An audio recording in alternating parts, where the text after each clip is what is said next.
George Kilpatrick, Inspiration for the Nation, celebrating people that we feel good about. We are pleased to be joined by Willie Hutch Jones.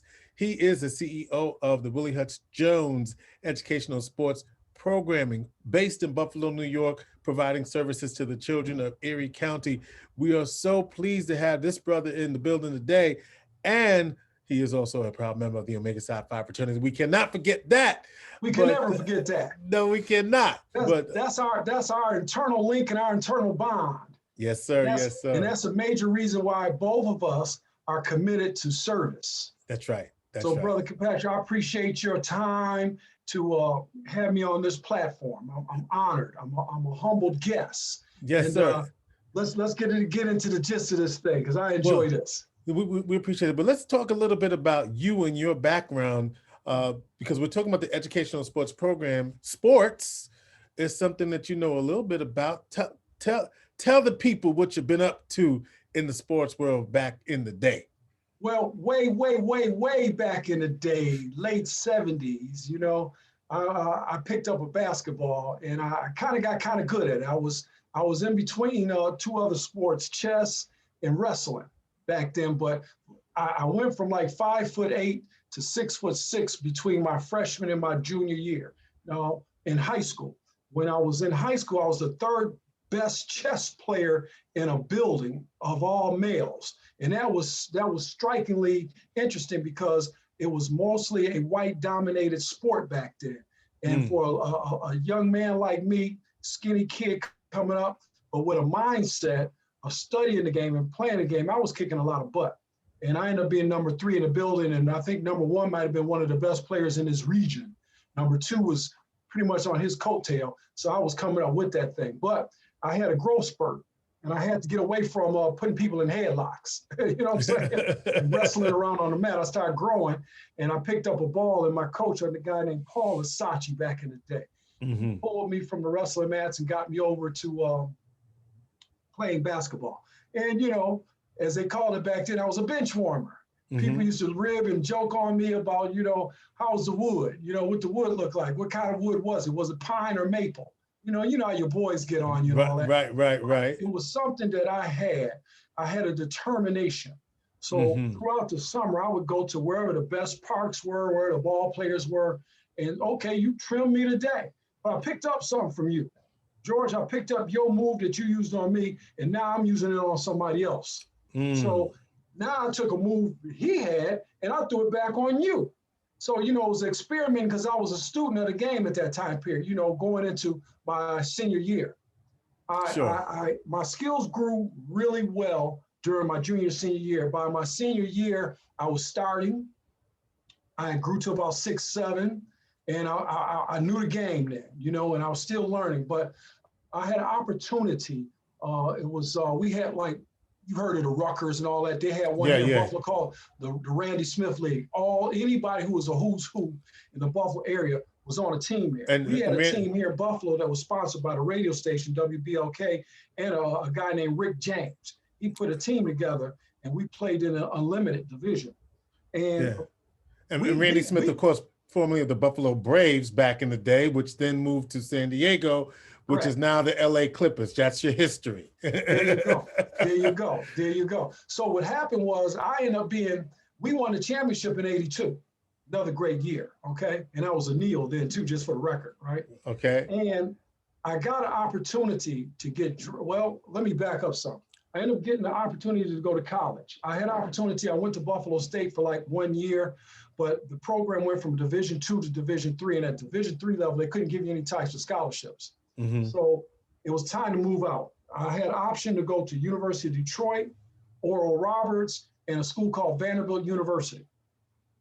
Oral Roberts, they played in a good conference back then, but the thing about Oral Roberts was you couldn't wear shorts outside the dormitory, let alone see a female. You know, come on, I'm a young guy then, you know what I mean? And the University of Detroit, the coach was a guy named Dick Vitale, Smokey Gaines, but they had players on their team like Terry Durod, Earl Curitan. At least 5 of their starters all got drafted. So I knew if I went to the U of D, I wasn't playing. Best I was going to do is maybe be 10th man. Right. So I said, let me take a trip down to Nashville, Tennessee. Never really been to Nashville. Went down there. They took me on a tour. First thing they did with recruits then was take you over to TSU, Tennessee State, and Fisk. I'm like, oh man, this is lovely. Because it's not really far, right? Right. HBCUs, Oh, man, HBCUs, right? I had no idea about HBCUs. So it's interesting, right? That you going to Vanderbilt, but they wanted to show you the HBCUs. Yes, yes. That was part of the recruitment trip. Right. Well, because if I just stayed over at Vanderbilt, I'm like, no, this ain't me here. You know, I get to high standards and all that. I know we play against Kentucky, home and home, LSU, Alabama, you know what I mean? Auburn, Florida, Mississippi State, Ole Miss, all that home and home. You know, that was the old SEC. And then they started talking about, well, some of these games are regional TV. Back then, regional TV was like, now, you know what I mean? Bigger deal, yeah. But I liked it. And I was hooked on the educational piece, you know what I mean? Mm-hmm. And man, athletes, we had our own training table, everything, you know what I mean? So the first year I had to go down there redshirting and, you know, worked on my conditioning, worked on my skills, practiced with the team and everything. So I still had 3 more years of playing ball there. And again, my determination just going against better competition. You know, one night I'm going against Dominique Wilkins. Next night, what's his name? Charles Barkley. Another night, Eddie Phillips. Another night, just every night it was somebody big. You know, Kentucky just won the national championship, so it was Final Four team. It was competition. Kyle Macy, Rick Roby, all these boys. You know what I mean? And I'm coming like, man, I don't even know you. I'm just going to dunk on you. So I was giving it to him. And that's also when I seen the Bros over there at Tennessee State. I said, it was something about this organization here that all of these people, all their different backgrounds, they were all humble, but they had a brotherhood and a friendship. And that drew me over there to me and you are a part of now, right? Right. But anyhow, the story goes on that, you know, I kept excelling. I want to say my senior year, my last 2 games against Florida, I dropped 32. Came back the next night last home game, dropped 37. And trust me, in both of them games, I missed at least 3 layups. Wow. I had a 40 game in me, and this was back in the day when unheard of. And they hadn't outlawed the dunk. Well, no, they brought it back by then. Oh, I was dunking on people. A dunk to me was not a dunk unless it was on somebody's head. Okay, you needed to posterize. I see you. And back then it was just get the tail. You know what I mean? You know, I loved it, and actually I got awarded Sports Illustrated Player of the Week for that last week of my college career, which told me now I'm on another level. If they honor you with being the best ball player for that week in the nation, it's huge. So you went on to the NBA, you played overseas. Got drafted by the Lakers. The Lakers, okay. Got drafted by the Lakers in '82. I was their first round pick was a guy named James Worthy. You ever heard of him? Yeah, I kind of heard of him. He ended up tending to be my boy because we was both rookies together, but I was their next pick. Unfortunately, that was the team in year they brought McAdoo back, Landsberger back. So these guys had guaranteed contracts. So I couldn't hang out with Magic and Kareem no more. They let me go. I got released, and I got picked back up about 2 weeks later by a team called the San Diego Clippers.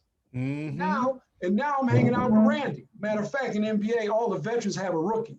I was his personal rookie. So, you know, Randy was teaching me the game and everything. And So this is Randy Smith again. Remember, Buffalo moved to San Diego, and so you know, and Randy Smith with the fro back in the day. A free sport All-American back in the day. Word. Okay. All right. Yeah. So, people don't know that. So how did you get back? How did you get connected? You played in, what is it, Spain? What did you play overseas? Initially when I went overseas, because I got kind of tired between going to the CBA, coming up to the NBA, CBA, I said, let me get someplace where my money can be consistent. Mm-hmm. I had a couple contracts on the table. One was in Italy with a team in where was the first year I went to Italy? I was in Barcelona. I was in a team in Barcelona, went there, played. Overall, I played 8 years in Spain. For at least 4 of those years, I was in the Canary Islands, which was lovely living on an island. you know, fresh fish and just warm weather all year round. So really, you know, I'm living the life and just living it and not knowing it, but staying humble all the time because I was the brothers. Did you pick up any Spanish? Entiendo. Hablo español totally bien. Hasta este momento, you know. Okay, I see you. So and that helped out also because after I stopped playing, I had a degree in physical education and speech. So when I came back to Buffalo after my playing days were over, I got into the Board of Education as physical education instructor, and my bilingual skills helped me then too. Now, during that same time period, I had a couple of mentors, a guy named Leroy Johnson, who a lot of people don't know Leroy, but Leroy was actually Rick James's brother. He was the lawyer for that organization. And another gentleman by the name of Bernard Mitchell, who was into media. So they felt that at that time, because I was a hot ticket here in the Buffalo area, we wanted to give something back to people, and especially to children. And that's when we started something called Save the Youth and Lifting as We Climb. And they used me pretty much at that time period, and this is what, 84. They used me as the poster child pretty much for this organization because they felt that our children in the community was not getting the fundamental skills that they needed to be able to proceed and do things correctly in life. So we started with basketball. You know, me being a teacher, we realized quickly that if you throw a basketball out on the court, you're going to attract some kids. The kids are coming. You just throw the ball in the gym and put it on the floor, they come. But at the same time, we wanted to give them something on the educational side, the life skills side, that they could take with them to help make them successful people in their world. So, boom, we did basketball. Then I had a couple other people that were close to me. They said, well, look, Hutch, I'm good with chess. I'm good with track and field. I'm good with soccer. So we said, okay, well, you do this well. Well, we're missing people here. We're missing, because those kids who want to play football and soccer, they have no concern about basketball. So we're missing those kids. So by us opening up and branching out into other sports and curriculums, we were attracting more people. And by that time, people started seeing that we were doing, and the key thing that I have not mentioned yet, and you have not mentioned in my introduction, is the cost for our programs are free. Free. Nice. We don't charge a registration fee, none of that kind of stuff. Everything is free. And that's what makes us have accolades in this area than other people, because we don't charge people. It's not like, okay, I'm going to teach you basketball for a week, but it's going to be a $250 charge. We called it was like pimping. You were pimping people, you know, and we told people, look, you can go to those basketball camps and do all that, but some of them same people who work there during the week work with me on the weekends, and we cost nothing. You know, so over time, we grew up, we blew, we got more sponsorships, you know, on the plate, and we started diversifying. We moved into things like swimming, crew, as you see in the background there, volleyball, because me being a physical education instructor in the school system, and it had me around other phys ed people. And George, they would say, well, Hutch, I got 3 weeks in the summer that I could come and work with you and do my specialty. So I'm like, okay, well, this is the time period you can do it. Then we're going to have volleyball run these 3 weeks during this time period. So boom. So now that just brought us out more. And I knew you was good because I watched you coach. I know you as a person, and you've already been through all the you know, the background checks, because we both work for the public school system. Right. So, you know, now you're not just putting anybody in front of somebody's child. You got standards, you know what I mean, and criteria that you have to meet. You know, we still may take volunteers from time to time, but, you know, you go through the background checks and all those kind of things too to, you know, make things legit. So with all that being said, you know, time came to that. We said, well, we just can't be athletic. We got to start hitting people on the educational tip. Yeah. So now we start doing other things like the sciences, the math, the tutoring, and so forth. And then, you know, I'd say, what was it, maybe about 5 or 6 years ago, everything went from STEM to STEAM. And that was another big thing, was because we were already orientating those things into our curriculum anyway. You know, you would learn baseball or tennis, but we gonna talk about, why is it that if I kick the ball with this leg, use more power than this leg? Why does it go further? we started doing all kinds of different things in that. So we were already into the STEAM, and then we got a nice grant from General Motors, to help us with the STEAM and STEM program also. So, we end up even, wow, like right now, I might be getting a grade or two because in 17 days, we got a science fair going on. We've now been doing free science fairs in this area. And that's where we knock a lot of people out. They had other science fairs going on, but they were charging fees to get in. So I just went to our sponsors and said, look, this is something that we're trying to do. Right. And we're trying to do it for free. And when you look at our roster, you're going to see a lot more minority kids involved in these programs than over here. Because number one, they don't have the funding to go over there and pay that kind of money to be into that platform. So now we're working on that. And then actually I would say, and I will invite you, I'll make sure you get the stream information and everything as we go, that's something we're doing too. Another aspect of what we do is we have a program called Gear Up a Child. Gear Up a Child is another whole aspect of the Willie Hutch Jones Educational Sports Program. That piece there is where we may get gently used sports equipment, and maybe you have a church or a foundation and you don't have the money. We will contact you and say, look, man, we got so many cases, we got so many things here. Can you come pick them up? Because we want to donate to you. Sure. To give you this. So that was another whole aspect. We've had book bag giveaways before school, back before the pre-pandemic. We had the book bag giveaways. Oh my goodness, we do. Christmas time, we give away bicycles to different organizations that are needing them. We give away turkeys. What was it? Last year, we gave close to, I want to say 200 turkey dinners, and I say dinners away. A lot of people just give turkeys away. You get the whole meal. You get the whole meal. Man, we had yams, we had bread in there. We even gave them sweet potato pies. We gave them vegetables. Like, take these 2 bags, and we figured it out. If we gave away them 200, each one of them 200 fed at least 5 people in the family. So you see how many lives we touched that we don't even know we touched, but we touched.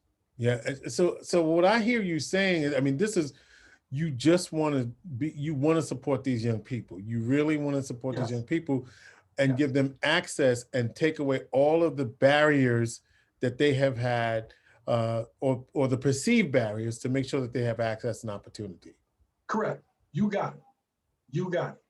So and that's what we do. The educational and sports program. All right. So you got the Quarren STEAM. I love that on your website.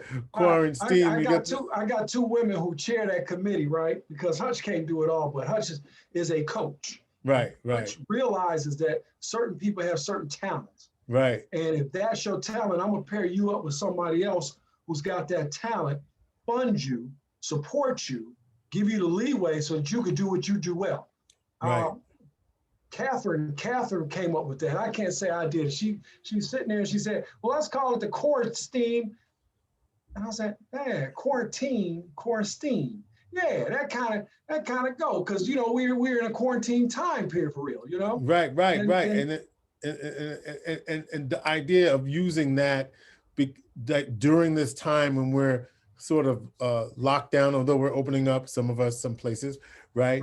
The fact that we use that opportunity to work on some of those areas, is the science, the technology, the engineering, the arts, and mathematics, right? Yeah. To really support. And so this program that you have hits all of those areas and is making and having a real great impact in Western New York. And you know what? We got to be careful when we say that Western New York part, because, like, for example, right now we have a Cameron and Jane Baird Foundation after school program. Mm-hmm. And it's on the same platform, the Zoom platform. So it's accessible to everywhere, right?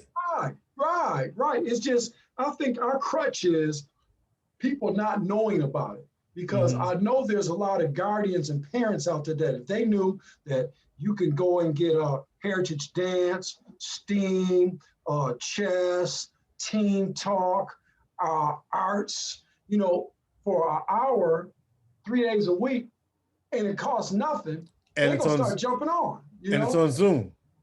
Yes, we put it on a Zoom platform. The only thing they got to do is go to our website, which is whjsc.org, register, and we'll send them the link, and they can get out. Wow. Yeah. Yeah, that's the thing that kills me is that we've been around for what, 36 years, over 3 decades, and we've been for free. And there's still people in Buffalo who never heard of us. Get out. Yeah, they Well, still now, haven't. now they're gonna hear about you in Syracuse and Albany and New York, everywhere. We got you, man. There you go. Well, it's free. You know what I mean? So don't be mad at me if you don't take advantage of this opportunity. But now, at the same time, I'm screaming free, but we do take donations. Go And ahead. again, only thing they got to go is to whjsc.org, and everything is right there. You know what I mean?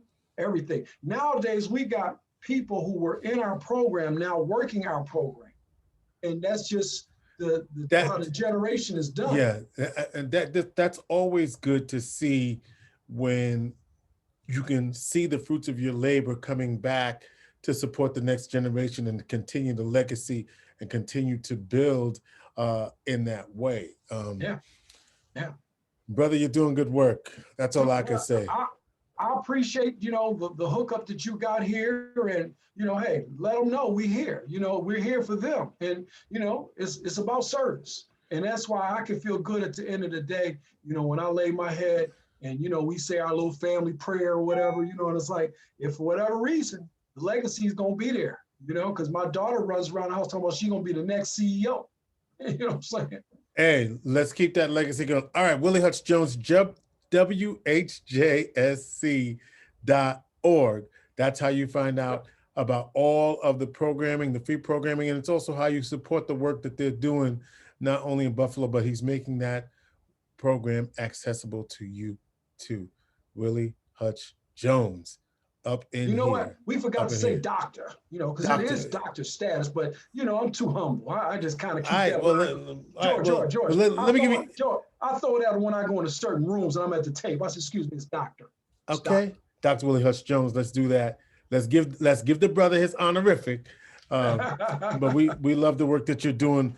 And again, WHJSC.org to find out more about the programs that they're doing, and really keep doing that work, uplifting our community, lifting as we climb. That's right.